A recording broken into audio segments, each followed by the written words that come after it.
El Señor le bendiga. Comenzamos con un nuevo estudio y hoy día comenzamos con Segunda de Corintios capítulo 7. Segunda de Corintios capítulo 7, lección número 15. Estaba viendo, muy interesante la palabra en sí, así que nos espera un bonito estudio. Así que el Señor les sea bendiciendo, oramos.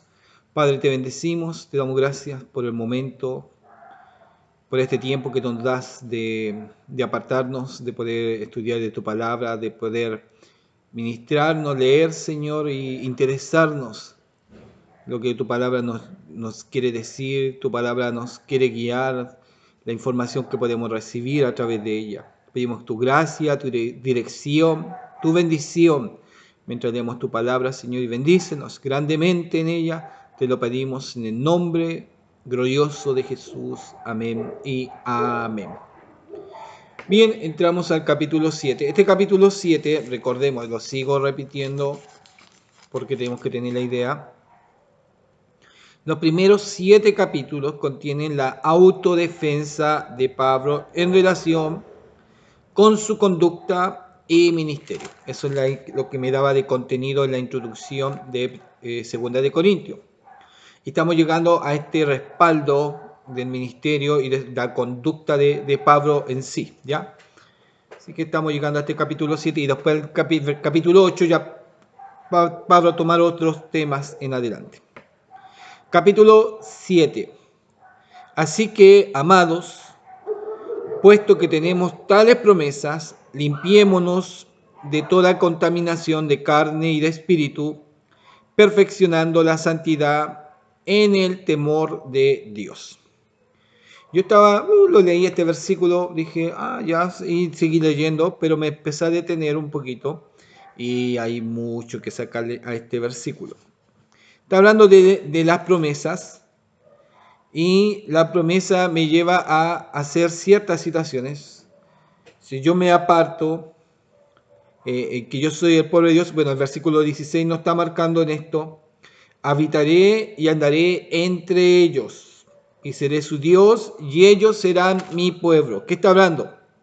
Puesto que tenemos tales promesas, habitaré y andaré entre ellos, seré su Dios, y ellos serán mi pueblo. Y con esta promesa que el Señor va a habitar, va a vivir, va a morar y andará con nosotros, y será nuestro Dios y seremos llamados su pueblo, ¿qué tenemos que hacer? Puesto que tenemos tales promesas, limpiémonos. ¿Qué teníamos que hacer? Muchas veces decimos, Señor, hazlo tú, Señor, obra tú. Estamos en situación de pecado o pecado regalón que no se puede soltar, Señor, obra tú, ¿ya? Pero la palabra dice, salid de en medio de ellos. Estaba hablando de los yugos desigual, ¿no es cierto? Hablábamos de los yugos desiguales en el capítulo 6, versículo 17. Bueno, la palabra está hablando, salir de en medio de ellos. Pero hablaba del yugo desigual en el 14, 6, 14. Y Dios manda y está esperando, no dice, los voy a sacar de en medio de ellos. No, tiene que haber una decisión propia del cristiano, propia del hombre, de obedecer al Señor. Y si Dios te dice salir de en medio de ellos, te está dejando la opción, sales o no sales, te quedas o no quieras, o te quedas o te vas, pero la palabra de Dios te está dando una orden, salid. No te dice te voy a sacar, no, salid. Y todo eso va dependiendo de la decisión de uno. Y eso significa libre albedrío. El Señor nos da la recomendación, el Señor nos da la orden, y está en nosotros el querer hacerla o no querer hacerla. Salir de en medio de ellos y apartaos, dice el Señor. Salir, pero también tomar distancia, apartarse. ¿Ya? Una cosa, ya me salí de ellos, pero quizás todavía sigo comunicado. Pero lo otro es apartaos, no toquéis lo inmundo y yo os recibiré. y seré para vosotros por padre, y vosotros me seréis hijos e hijas. Aquí está marcando este versículo de promesa.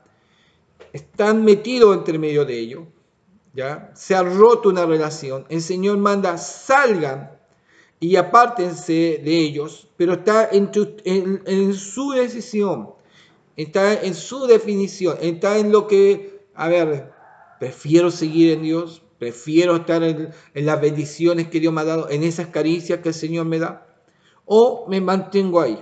Pero si salgo, me tengo que apartar. Y el Señor dice, y os recibiré y seré para vosotros por Padre. Nuevamente una reconciliación. Y vosotros me seréis hijo e hija, dice el Señor Todopoderoso. Entonces, ahí está la promesa del Señor. Ahí está el respaldo de este versículo 1. Entonces, marcaba salid y apartaos. Pero también lo refuerza este versículo 1, limpiémonos.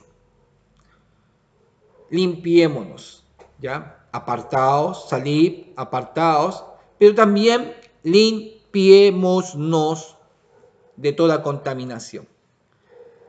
Y esta toda contaminación, por estar en este yugo desigual, esta toda contaminación es contaminación tanto de carne y de espíritu, perfeccionando la santidad en el temor de Dios.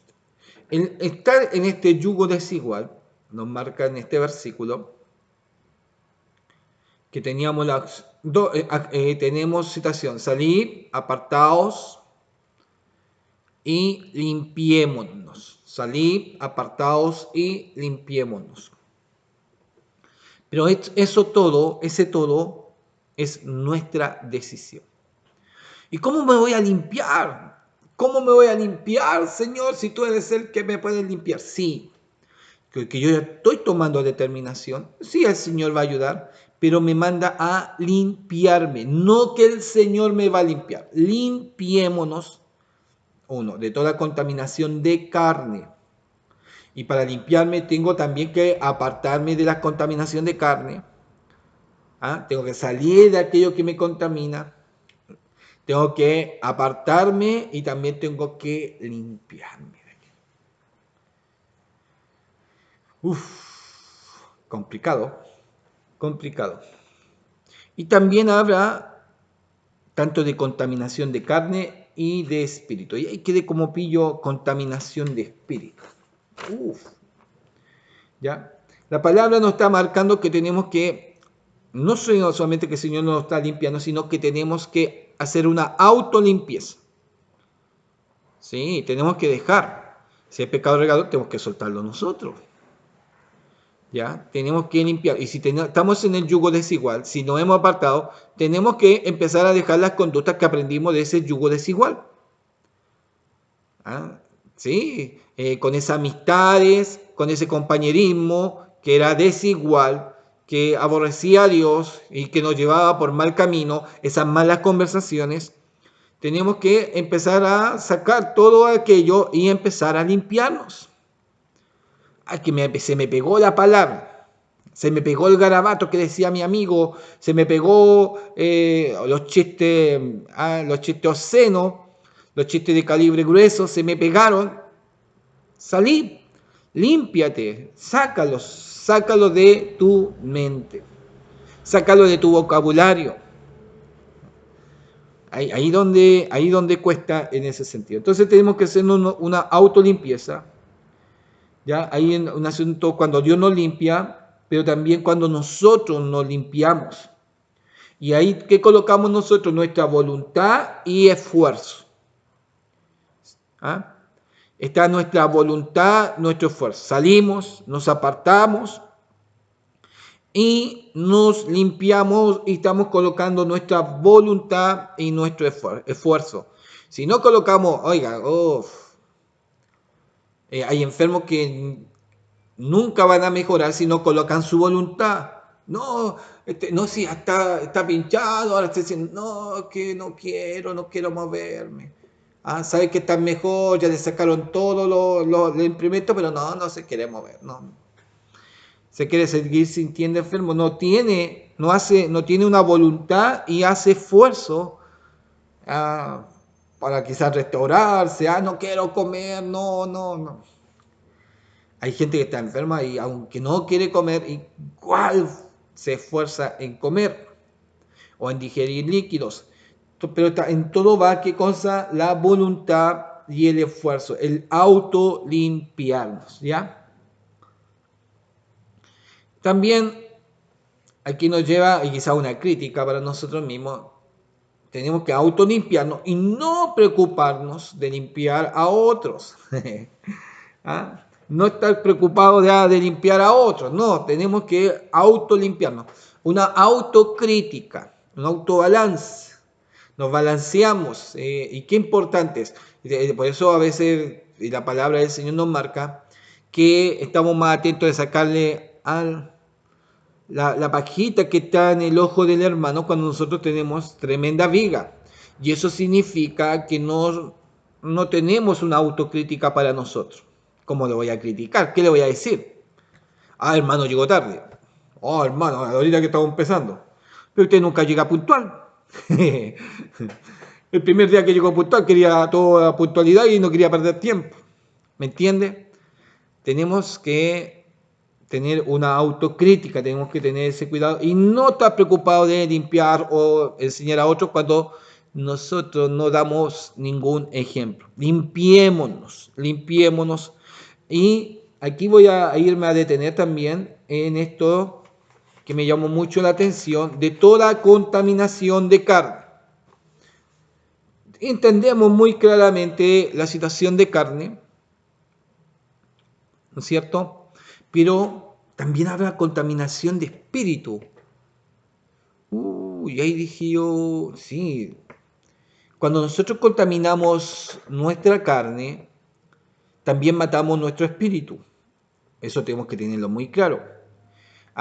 Cuando nosotros pecamos y estamos contaminando nuestra carne, con pecado y con todas las obras de la carne, estamos dañando nuestro espíritu y nuestro espíritu también se está contaminando. Pero también hay contaminaciones que afectan la área espiritual nuestro. Aparte de los pecados de la carne, afectan muchas cosas nuestra área espiritual. Contaminación de carne y contaminación de espíritu. Y busqué en parte contaminación de espíritu, vi, y podemos marcar tanto como idolatría, brujería, ocultismo, que dañan directamente a nuestro espíritu. ¿Ya? Directamente, cuando hacemos comunión o ya estamos trabajando aún en el área espiritual, nos metemos en lo oculto, en lo prohibido de parte de Dios, queremos meternos en otras áreas y ahí donde también estamos contaminando nuestro espíritu. Obras de la carne que contaminan nuestro espíritu, todo nuestro ser, sí, todo pecado que hagamos contamina nuestro cuerpo y a nuestro espíritu, pero hay pecados también que contaminan directamente a nuestro espíritu. También lo hacemos, pero van directamente cuando trabajamos. Hay gente que le gusta desdobrarse y estudian para desdobrarse y todo lo demás. Están metiéndose en un área espiritual. Un área espiritual prohibida de parte del Señor de manejarnos. Otros que se meten ya en esta área de, comunicarse con los muertos y una cantidad media rara, brujerías que trabajan con los demonios y espíritus. Contaminación de espíritu. Limpiémonos de toda contaminación de carne y de espíritu. Está hablando no del Espíritu Santo, sino del espíritu propio del hombre. Y está llamando a aquel que se salió, que se apartó, que se está limpiando. Ahora le dice Pablo, perfeccionando la santidad en el temor de Dios. Haya una precisa y una bella restauración. Si tú colocas el esfuerzo, era el esfuerzo y había otra palabra que dije yo, y la voluntad, esfuerzo y voluntad. Dios de seguro te va a apoyar, pero también está esperando tus decisiones. Tus decisiones, ¿ya? Dios no. A veces queremos que Dios todo lo haga, pero está esperando nuestras decisiones. ¿Ah? Es como curioso. Para que vea usted, el tema anterior estábamos hablando de yugo desigual. Señor, dame una esposa, dame una esposa. Y el Señor te la coloca adelante, pero está esperando que le vayas a hablar, un empujón, ya, no sé. Dios no te la va a traer y así, oye, Dios me dijo que tú eras mi esposo. Y todo. Qué bueno, ya, listo. Todo arreglado. Listo. No, ahí Dios si te la cruzó, todo lo demás, vas más la historia romántica, pero van a tener que salir palabras de ti. No sé, tienes que colocar ese esfuerzo, esa voluntad, sacar quizás ese temor. Tienes que colocar, a ver, aquí ahí está tu situación, tu libre albedrío. Y si sabes que es Dios, y si Dios te está diciendo ella y no le quieres hablar, que te da miedo, Dios va a decir, te la coloqué, te la llevé, ahí está, y que solamente tenías que hablarle, decirle hola y empezar una conversa. A veces no queremos que todo Dios lo haga. Qué importante este versículo 1. A ver, veamos qué me dice la ayuda. Tales promesas de que Dios morará en nosotros, nos recibirá y será nuestro Padre. Tales promesas de que Dios morará en nosotros, en el versículo 16 del 6. Nos recibirá y será nuestro Padre, deben de motivarnos para buscar la santidad, como debe ser en el temor de Dios. ¿Ya? Bien, vamos a seguir avanzando, si no me voy a avanzar en este puro versículo. Admitirnos, a nadie hemos agraviado, a nadie hemos corrompido, a nadie hemos engañado. ¿Ya? A nadie hemos agraviado, a nadie hemos corrompido, a nadie hemos engañado. ¿Qué dice acá? El versículo 2. Voy a leer acá el 1 y el 2 en esta versión nueva. Así pues, querido hermano, estas son las promesas que tenemos por eso debemos mantenerlo limpio de todo lo que pueda mancharnos, tanto en el cuerpo como en el espíritu. Y en el temor de Dios procuremos alcanzar una completa santidad. Dennos cabida en su corazón.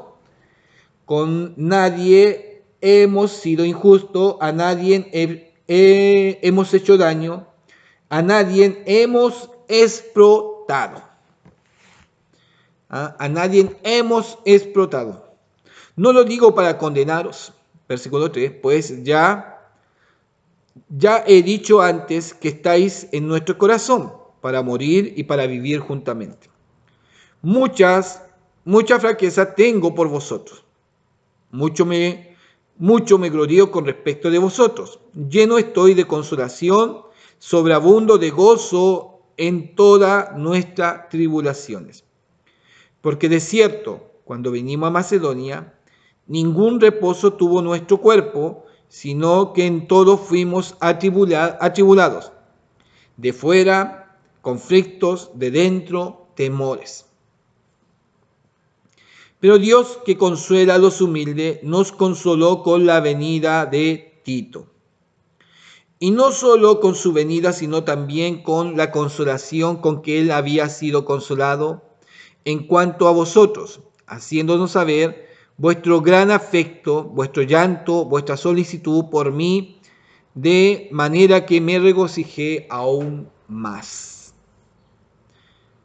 Porque aunque os contristé con la carta, no me pesa, aunque entonces lo lamenté, porque veo que aquella carta, aunque por algún motivo os contristó, ahora me gozo, no porque hayáis sido contristados, sino porque fuisteis contristados para arrepentimiento. Tuvo un efecto aquella carta. Porque habéis sido contristados según Dios, para que ninguna pérdida padecieseis por nuestra parte. 10. Porque la tristeza que según Dios produce arrepentimiento para salvación, de que no hay que arrepentirse, pero la tristeza del mundo produce muerte. De que no hay que arrepentirse, pero la tristeza del mundo produce muerte. Porque he aquí, porque aquí esto mismo, de que hayáis sido contristados según Dios, ¿qué solicitud produjo en vosotros? ¿Qué defensa? ¿Qué indignación? ¿Qué temor? ¿Qué ardiente afecto? ¿Qué celo? ¿Y qué vindicación en todo lo que habéis en todo os habéis mostrado limpio en el asunto? Ay, Señor. 12. Así que, aunque os escribí, no fue por causa del que cometió el agravio, sino por causa del que lo padeció. Ni por causa del que lo padeció. Yo estoy cambiando las letras por si acaso, ¿no? Pero tengo que tener cuidado. Sino que se os hiciere manifiesta nuestra solicitud que tenemos por vosotros delante de Dios. Voy a ir a la ayuda. La otra palabra también la voy a leer. No me quiero alargar mucho. Que me centralicé mucho en el 1. 2. Ayuda en el 2. Resumiendo la apelación iniciada en el 6.13, Pablo hace notar que nadie en la iglesia de Corintio puede acusarle con justicia. Nadie. No hay modo de acusarlo. Esa es su defensa. En el versículo 5, tras una larga digresión, Pablo resume el relato de su viaje y la aguda ansiedad que experimentó mientras esperaba las noticias que Tito le traería de Corinto. En el 6.7, Tito trajo buena noticia de que los corintios se habían reconciliado con Pablo y habían respondido a su carta severa con arrepentimiento y obediencia, lo cual consoló o alentó y alegró al apóstol. Hubo mandó una carta bien fuerte, bien severa, pero produjo resultados. Ese era el problema. Pablo manda la carta, pero tiene la duda. Quizás la empeoré, la embarré, fue muy fuerte, tenía que haberlo tratado con más cariño. Complicado. En un momento no sabe uno, a veces con las palabras, si las personas reaccionan bien o reaccionan mal. Pero gracias a Dios reaccionaron bien. El 8 y el 9, aunque entonces lo lamenté. 8 y 9, aunque entonces lo lamenté, dice. Pablo sintió por un momento dolor, porque se contristó, pero a causa de su arrepentimiento, con sus eternos beneficios, ahora sentía gozo, para que ninguna pérdida padecieseis por nuestra parte. La carta de Pablo no los perjudicó, sino que los ayudó. Fue sincero Pablo. A veces la sinceridad duele. A veces la sinceridad duele. La tristeza que es según Dios, el arrepentimiento para salvación, es la respuesta de volverse a Dios, de lo cual no podría arrepentirse. El que se vuelve a Dios, ¿cómo se va a arrepentir? De volverse a Dios. Es como, me entré de nuevo, Señor, me arrepentí. Y ahora que entré, tú me recibiste, estoy arrepentido de haber vuelto. No es así. El que vuelve al Señor, ¿no? ¿Qué se va a arrepentir? El arrepentimiento nos lleva a una reconciliación con el Señor, ¿ya? El versículo 11, la enérgica reacción de los corintios fue estimulante para Pablo. Su profundidad quedó evidenciada por la indignación hacia el ofensor y la ofensa. Su alarma ante la situación creada, temor, ¿ya? Su alarma ante la situación creada, que era el temor. El ardiente efecto demostrado a Pablo y la disposición de hacer justicia, vindicación, la iglesia también se opuso a los rebeldes. Es decir, Pablo sale victorioso y respaldado de un conflicto enorme, de un conflicto enorme. Recibe la buena noticia y manda esta segunda de Corintios con 7 capítulos. Bueno, ahí no existían los capítulos y los versículos, después fue separado.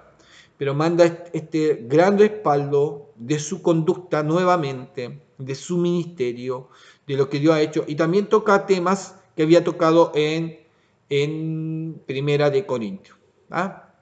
Para mayor fundamento, para un mayor respaldo, para que matar toda duda y al contrario fortalecer ese apoyo. Para fortalecer ese apoyo. Complicado ser apóstol. Muy complicado ser apóstol. Yo encuentro complicado ser pastor, imagínense ser apóstol. Ay, Señor. Y este fue leído hasta el versículo 12. Voy a leerlo en la otra versión. Versículo 3. No le digo esto para criticarlos, pues, como ya le dije antes, ustedes están en mi corazón para vivir juntos y morir juntos. 4. Tengo mucha franqueza para hablarles y estoy muy orgulloso de ustedes.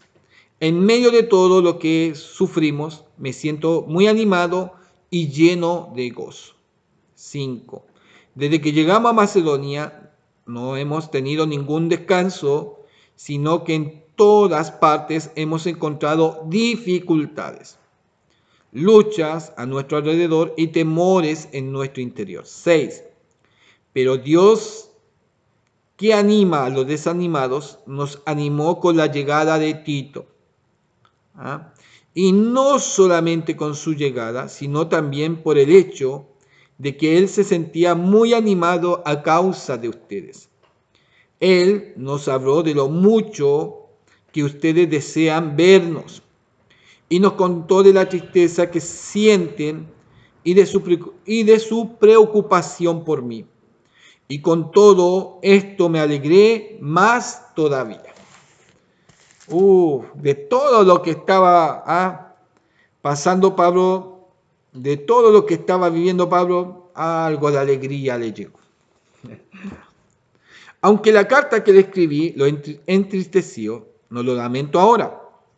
Y si antes lo lamenté, viendo que esa carta los había entristecido por un poco de tiempo, ahora me alegro, no por la tristeza que les causó, sino porque esa tristeza lo hizo volverse a Dios. Fue una tristeza según la voluntad de Dios, así que nosotros no le causamos ningún daño. Pues la tristeza según la voluntad de Dios conduce a una conversión que da por resultado la salvación. Y no hay nada que lamentar. Pero la tristeza del mundo produce la muerte. Su tristeza que fue según la voluntad de Dios, miren, ¿qué resultados ha dado? Los hizo tomar en serio el asunto y defenderme. Los hizo enojar y también sentir miedo. Después tuvieron deseo de verme, sintieron celos por mí y castigaron al culpable. Con todo lo cual han demostrado ustedes que no tuvieron nada que ver en este asunto. Me doy cuenta que solamente había uno que estaba dando la hora y me estaba criticando y ese trató de convencerlo, pero ahora con esta carta que le mandé ya hay un respaldo. Y ahora le voy a mandar otra carta. Y le estaba mandando 2 de Corintios. ¿Para qué? Para que no quede ninguna duda quién es el apóstol y qué trabajo está haciendo y que es un hombre. Mire, es que aquí hay una citación, 7 capítulos para mostrar, oiga, la transparencia, el trabajo, el arduo trabajo, el cansancio. Claro, algunos no ven eso, no. ¿Y el pastor qué? Si no hacen nada. Ahí está. Uno tiene la mentalidad y dice, no, si al pastor le dan los diezmos y no hace ni una cosa. El trabajo es arduo. Si uno estuviera escribiendo todo el día, no, mire, estoy haciendo hasta ahora estudio, mire, estoy hasta acá, fui a visitar tal lugar, no, estoy llamando a los hermanos, estoy haciendo esto, estoy haciendo allá, tengo, uff. Uno dice, o a veces uno se levanta en el día y dice, Señor, ¿qué hay que hacer? Y yo no tengo nada planificado, y cuando uno parece que no tiene nada planificado, se hace más corto el tiempo porque aparecen muchas otras cosas. Que yo con un hermano que pasó, a veces, y es como curioso, cuando no hay planificado, justo llegan hermanos que si hubiese tenido planificado no lo podría atender, pero llegan, Dios los trae preciso en el momento que uno está. Entonces, uno se asombra cómo a la final empieza a tener su agenda uno y dice, hoy ya tengo menos que hacer. Es la agenda de uno. Es la agenda de Dios, no, te tengo harta pega. Así que, no tienes nada que hacer, hoy ya tenéis que hacer dos cositas. Ya. Espérate nomás. ¡Aló! ¡Aló! Y pasa eso, hermano. Pasa. Dios nos tiene mucho trabajo. La defensa de Pablo es increíble. El trabajo es arduo. Aparte, y podemos hablar, estamos en una lucha constante, aparte de nuestros enemigos ocultos, a veces de hermanos que critican la obra o critican a los siervos, critican a los hermanos. Tenemos que tener un cuidado ahí único. Y aparte estamos en una guerra espiritual. Tenemos que ver que el enemigo no se meta, que esté manejando. Cuando a veces la iglesia está pasiva, algo está pasando porque el enemigo está trabajando estratégicamente. Así que la labor es muy fuerte. Lo que marca Pablo, muy especial, y se alegra, sí que estaba en agonía, sí que estaba en sufrimiento. Ama a los dos hermanos, los quiere.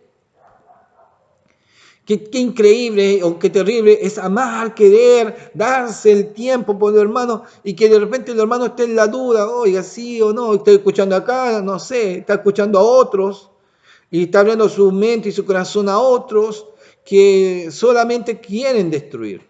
Y si lo ven, es pura apariencia, no hay resultado, no hay fruto, pero lo están escuchando. Sí, le están escuchando y eso es terrible. Y uno como pastores, yo creo que muchos pastores quedan en esa situación, digo, Señor, ¿qué he hecho? ¿Qué he hecho mal? Y aunque lo hagamos bien, igual uno es criticado. Y si lo hace bien, inventan para criticarlo. Entonces es tan increíble que tiene que cuidarse hasta el saludo. No, saludó a él, pero al otro no lo saludó. No, pastor interesado. A los que les conviene nomás saluda. A los que conviene visita, a los que conviene nomás llama.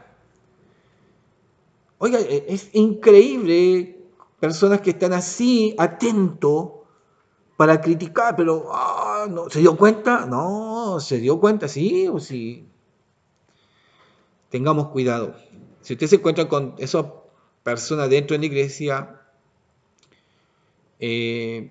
uno, es importante decirle mucha crítica, mucho veneno, le va a amargar el alma.